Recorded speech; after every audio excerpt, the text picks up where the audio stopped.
ગુજરાતીઓ, તમને ખબર છે ગુજરાતીઓ દરેક ફિલ્ડની અંદર એકદમ આગળ કેમ હોય છે?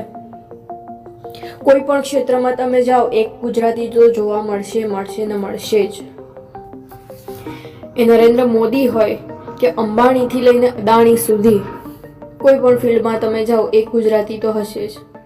પછી એ ગુજરાતમાં હોય, ઇન્ડિયામાં હોય કે પછી દેશ વિદેશમાં હોય. ગુજરાતીઓ એકચ્યુઅલી બિઝનેસ માઇન્ડેડ હોય છે. કોઈ પણ ફિલ્ડમાં એ લોકો કામ કરતા હોય, પણ થોડાક ટાઈમ પછી એ પોતાનો એક્સપિરિયન્સ લઈ અને એમાં એ કોઈની ઉપર નિર્ભર નહીં રહે કે મારે કોઈ ડિસિઝન કોઈને પૂછીને લેવાનું છે, ખાસ કરીને બિઝનેસની ફિલ્ડમાં. તો એ કોઈને પૂછવા પણ નહીં રાખે. એટલીસ્ટ એ પૈસા ભેગા કરે કે ના કરે, એની પાસે એનો પોતાનો એક્સપિરિયન્સ તો ભેગો કરશે જ, કે જેનાથી એ આગળ વધે, પ્લસ એણે કોઈને પૂછવા પણ ના રહે. બસ પથ્થરમાંથી પૈસો પેદા કરે એ ગુજરાતી. એ લોકો કોઈ પણ ફિલ્ડમાં આગળ વધે કે કદાચ દુનિયાની સૌથી ઊંચામાં ઊંચી ટોચ ઉપર પહોંચે. એ આગળ એટલા માટે છે કે એટલે આગળ હોવા છતાં એણે પોતાની સંસ્કૃતિને જાળવીને રાખી છે, પોતાના રીત રિવાજ, પોતાના સંસ્કાર. એકચ્યુઅલી તમને ખબર છે વિદેશમાં રહેતા જે ગુજરાતીઓ છે ત્યાં કોઈ અમેરિકા, લંડન જેવા અમુક એવા દેશો છે કે જ્યાં બ્રાહ્મણ મળી રહે છે. અમુક એવા દેશો છે કે જ્યાં એ વસ્તુ શક્ય જ નથી.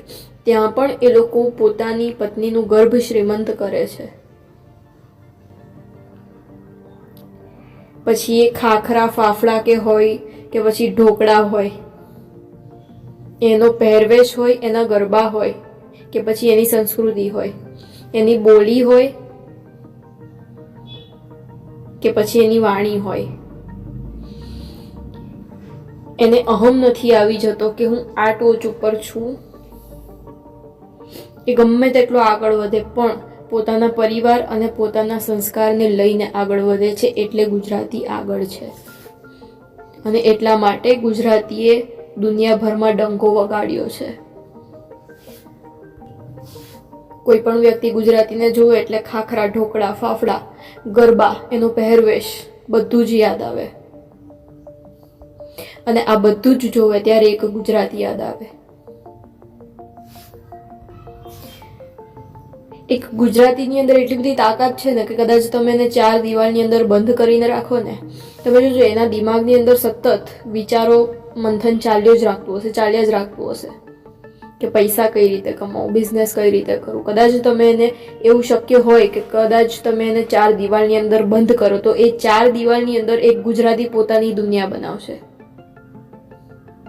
પણ એ પાછો તો ક્યાંય નહીં જ પડે અને એ પોતાની મહેનત, પોતાની ધગસ એ ક્યારેય નહીં છોડે કોઈના લીધે. એકચ્યુઅલી ગુજરાતી લોકો છે ને બહુ પોઝિટિવ માઇન્ડેડ હોય છે. ઘણા લોકોને કેવી આદત હોય કે લોકો ટોકે, તારાથી નહીં થાય, તું આગળ નહીં વધ, ઘરે બેસાડી પણ દે અને લોકો બેસી પણ જાય. પણ ગુજરાતી એ છે ને કદાચ કોઈ એને એવું કહે ને કે તારાથી આ નહીં થાય, તો ગુજરાતીની અંદર એટલો વટ હોય છે કે એ જે નહીં થાય એ જ વસ્તુને એ કરીને બતાવશે. એટલો એટીટ્યુડ કે એટલી પોઝિટિવિટી એની અંદર હોય છે. એકચ્યુઅલી આને એટીટ્યુડ કહો કે પછી પોઝિટિવિટી કહો, ગુજરાતી એકચ્યુઅલી પોઝિટિવ માઇન્ડેડ હોય છે. નકારાત્મકતા એની આસપાસ એટલી બધી હોય તેમ છતાં એ પોતાના ઉપર હાવી નથી થવા દેતો. એ ગુજરાતી છે, એ ગુજ્જુ છે.